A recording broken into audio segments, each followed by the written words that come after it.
Hello दोस्तों, नमस्कार। कैसे हैं आप सभी? स्वागत है आप सभी का एसएसजी गुरुकुल के ऑफिशियल यूट्यूब चैनल पर।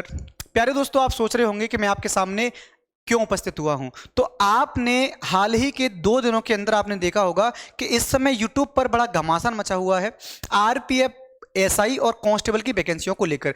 आज मेरी चर्चा भी उसी पर होने वाली है। आखिर ऐसा कौन सा नोटिस है जो आरपीएफ के जो अपना एक बोर्ड होता है, जो सीक्रेट बोर्ड होता है, वहां से एक जो कि बहुत ही कॉन्फिडेंशियल नोटिस होता है वो जारी हुआ है।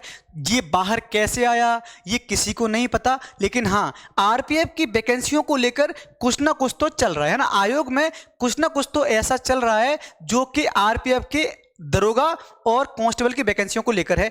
आज जान लेते हैं कि आपके इस नोटिस में क्या कहा गया है। सबसे पहली चीज तो आप ये ध्यान रखिएगा मेरे भाई, ये जो है ना, ये बड़ा कॉन्फिडेंशियल है, बड़ा कॉन्फिडेंशियल है ना, कॉन्फिडेंशियल है, यानी इसके बारे में पता नहीं ये जानकारी लीक कैसे हुई, लेकिन हाँ, ये आरपीएफ को लेकर जानकारी है, आरपीएफ के पदों को लेकर जानकारी है। आज हम इसमें जानने वाले हैं कि सर नोटिस में कहा क्या गया है। इस नोटिस में सबसे पहले तो कहा गया 2018 की भर्ती के बारे में, कि जो भर्ती 2018 में हुई थी, इसमें पूरी की पूरी प्रक्रिया को किसने कराया? इस भर्ती प्रक्रिया को कराया था आरपीएफ ने, है ना, जो आपका रेलवे प्रोटेक्शन फोर्स होता है, आरपीएफ ने इस पूरी भर्ती प्रक्रिया को कराया है। लेकिन इस बार क्या होगा? इस बार जो पद आने वाले हैं दरोगा के और कांस्टेबल के आरपीएफ के अंतर्गत, उन पदों में आरआरबी को भी इसमें शामिल किया गया है। इसमें कहा गया है कि हम क्या करने वाले हैं, हम 2 फेज रखने वाले हैं।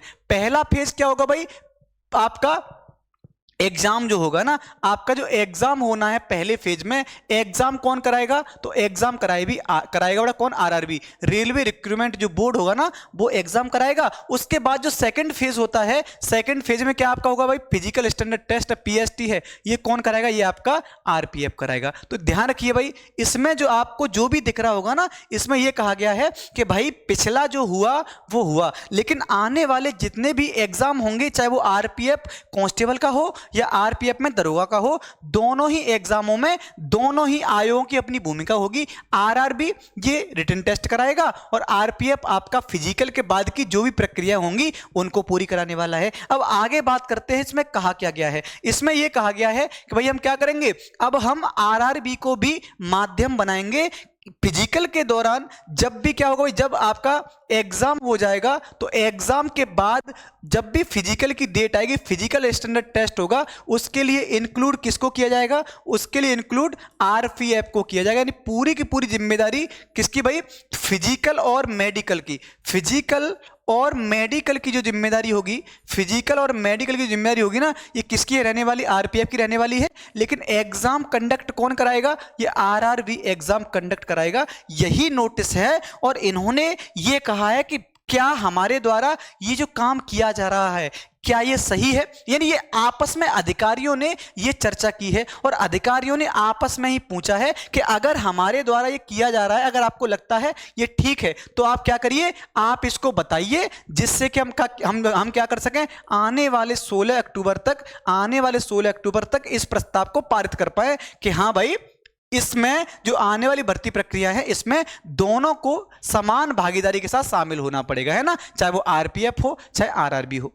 तो इतना सा नोटिस है, यही नोटिस में कहा गया है। हम इसको आधार बनाकर ये कह सकते हैं कि भाई आरपीएफ कांस्टेबल, आरपीएफ के अंदर कांस्टेबल और एसआई के पद आने की अब प्रबल संभावना है। कांस्टेबल और एसआई के जो पद हैं आने की प्रबल संभावना है। बहुत ही जल्दी ये पद आपको देखने को मिलेंगे। जब ये पद आ जाएंगे तो आप उससे पहले ही जानिए कि भाई ये होते क्या है, इनका एग्जाम कैसे होता है, किस किस प्रकार से ये चीजें चलती हैं। तो सबसे पहले हम जानेंगे कांस्टेबल के बारे में। जो आपका कांस्टेबल का एग्जाम होता है वो किस प्रकार से होता है। अगर हम भर्ती प्रक्रिया की बात करें तो भर्ती प्रक्रिया के कुछ फेज होते हैं। पहले आपका एग्जाम होगा, है ना, फिर आपका फिजिकल एप्टीट्यूड टेस्ट कह लो या फिजिकल स्टैंडर्ड टेस्ट बोलो, इसको पीएसटी बोलो, पीएसटी होगा, मेडिकल होगा और उसके बाद आपका डॉक्यूमेंट वेरिफिकेशन होगा। यही प्रक्रिया है। सर इसमें क्वालिफिकेशन कितनी मांगता है कांस्टेबल में? तो कांस्टेबल के लिए क्वालिफिकेशन आपकी होती है 10th, यानी हाई स्कूल आप पास होने चाहिए। आपकी उम्र 18 से 25 साल के बीच में हो। आपकी जो उम्र है ना वो 18 से 25 साल के बीच में होनी चाहिए। इसमें ओबीसी को 3 साल का अतिरिक्त एज में रिलैक्सेशन होता है और SC ST को 5 साल का अतिरिक्त इसमें एज में रिलैक्सेशन दिया जाता है। वही हम बात करें सर इसके एग्जाम के पैटर्न की, एग्जाम का सिलेबस क्या रहता है, तो एग्जाम के सिलेबस में क्या है 120 क्वेश्चन पूछे जाते हैं, है ना, जो कितने में 120 क्वेश्चन होते हैं और 120 मार्क्स के, 120 क्वेश्चन 120 मार्क्स के होते हैं। 90 मिनट के अंदर आपका ये एग्जाम कंडक्ट कराया जाता है, 1.5 घंटे में आपको पेपर देना है। 1/3 की नेगेटिव मार्किंग होती है ना, 1/3 की इसमें नेगेटिव मार्किंग होती है, याद रखिएगा भाई।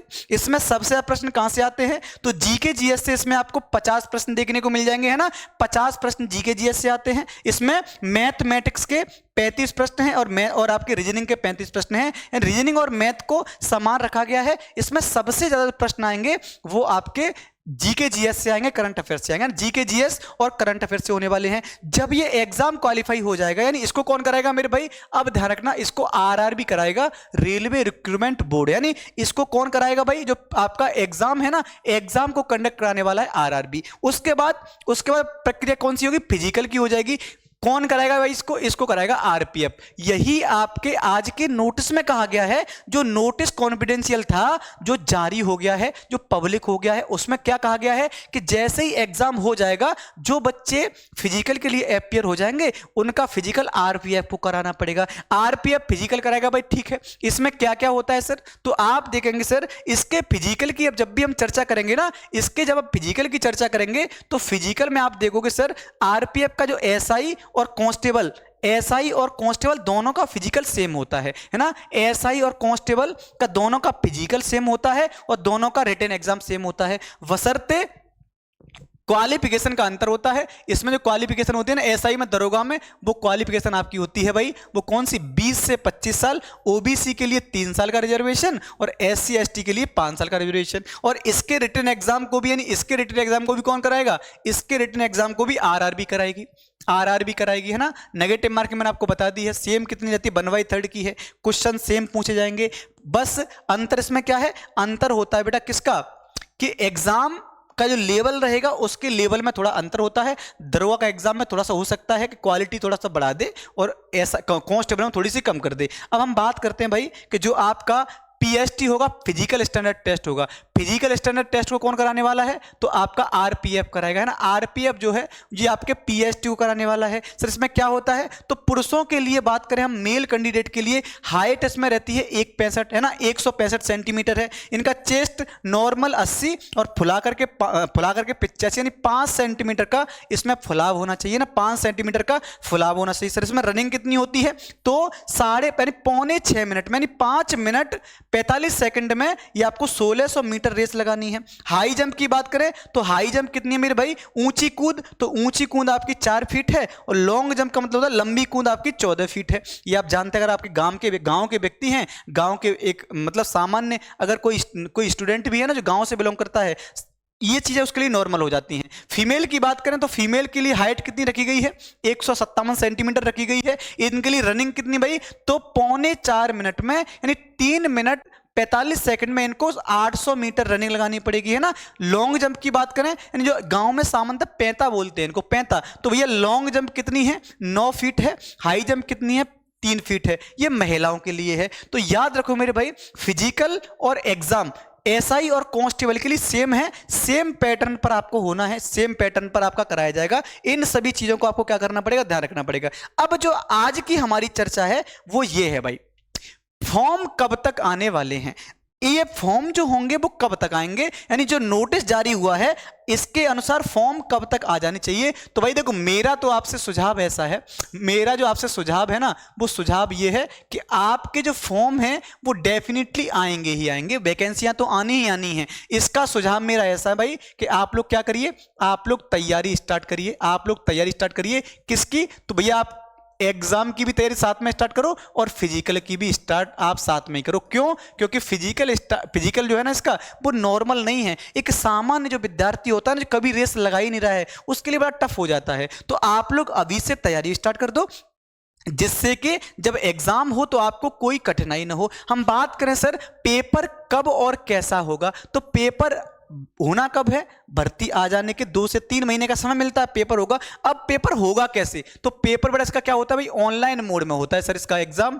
कैसा होता है, ऑनलाइन एग्जाम होता है। सर तैयारी कैसे करें, तो तैयारी के लिए बेटा मैं आपको बताऊं, एसएसजी गुरुकुल पर, एसएसजी गुरुकुल आपके लिए क्या है, एसएसजी गुरुकुल पर आपके लिए बहुत जल्दी यूट्यूब पर क्लासेस स्टार्ट की जा रही हैं।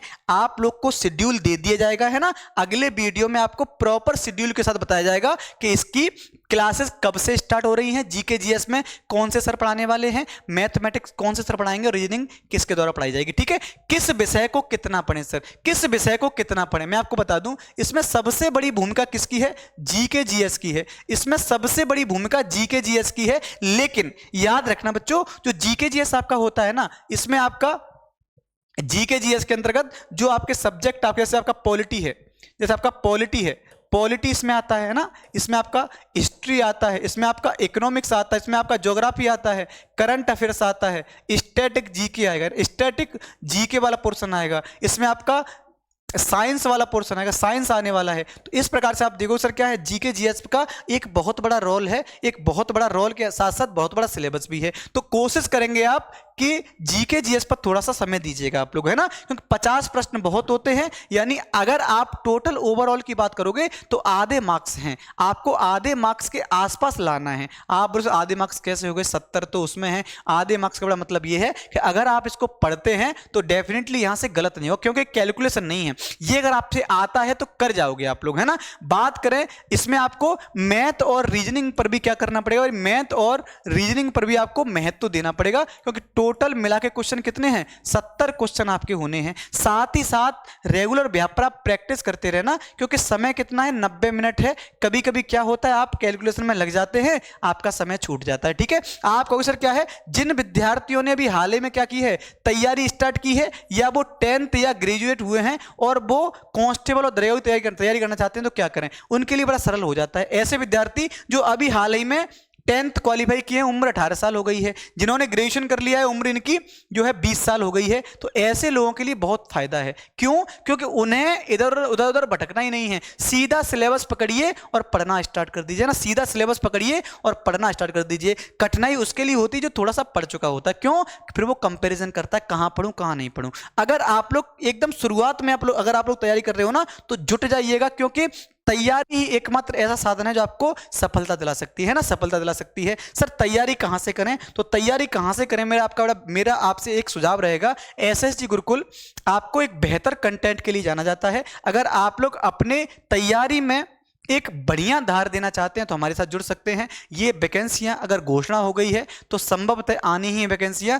आने के बाद अगर आप सफल नहीं हुए तो खुद को कोसने से ज्यादा अच्छा है कि अभी से तैयारी स्टार्ट कर दो, और तैयारी जब अच्छी होगी, पेपर कभी भी हो आप पेपर को निकाल पाएंगे, है ना भाई। तो ये आपके लिए जानकारी थी बच्चों, पूरा का पूरा मैंने आपको डिटेल में बता दिया है। अगर आप लोग तैयारी कर रहे हैं ना, तो आप जुट जाइए हमारे साथ, और एसएसजी गुरुकुल आपके सपनों को साकार करने में पूरे जोश के साथ काम करेगा। Thank you so much.